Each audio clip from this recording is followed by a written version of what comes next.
Hi all, எல்லோரும் நல்லா இருக்கீங்களா? இன்றைக்கி லஞ்ச் பாக்ஸ்க்கு வந்து ட்ரம் ஸ்டிக் பிரியாணி தான் பண்ணியிருந்தேன் முருங்கைக்காய் வச்சு. முருங்கைக்காய் சாப்பிடாத குழந்தைங்களுக்கு இந்த மாதிரி பண்ணி கொடுங்க, சாப்பிட்ருவாங்க. முருங்கைக்காய் நல்லா வேக வச்சுட்டு உள்ளே உள்ள ஃப்ளஷ் மட்டும் எடுத்து வச்சுக்கோங்க. இப்போ நெய்யும் எண்ணெயும் சம அளவு எடுத்துக்கிறேன். சோம்பு மட்டும் போட்டு நான் தாளிச்சுக்கிறேன். நீங்கள் ஹோல் ஸ்பைசஸ் வேணும்னாலும் போட்டுக்கலாம்.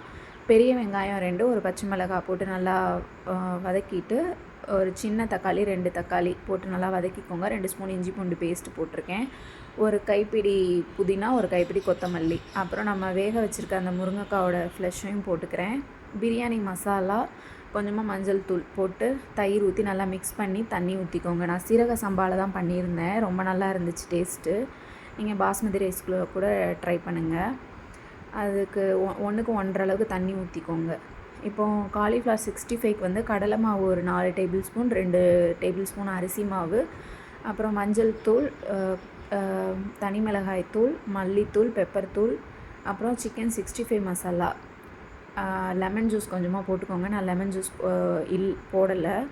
தண்ணி ஊற்றி நல்லா மிக்ஸ் பண்ணிக்கோங்க. மிக்ஸ் பண்ணிவிட்டு ஃப்ரை பண்ணி எடுங்க. சூப்பராக இருக்கும் டேஸ்ட்டு. இங்கே நல்லா தண்ணி கொதிச்சதுக்கப்புறம் அரிசி போட்டுக்கோங்க. அரிசி வந்து ஒரு 15 to 20 மினிட்ஸ் வந்து ஊற வச்சு போட்டிருக்கேன். போட்டுட்டு ஒரு விசில் மட்டும் வச்சு எடுத்துக்கோங்க. இது கொஞ்சம் குலைவாக தான் நான் பண்ணியிருக்கேன். நல்லா இருந்தது டேஸ்ட்டு. நீங்களும் ட்ரை பண்ணி பாருங்கள். ட்ரை பண்ணி பார்த்துட்டு எப்படி வந்திருக்கு அப்படின்னு கமெண்ட் பண்ணுங்கள். ஸ்நாக்குக்கு வந்து ஆப்பிளும் பனானாவும் கொடுத்து விட்டுருந்தேன்.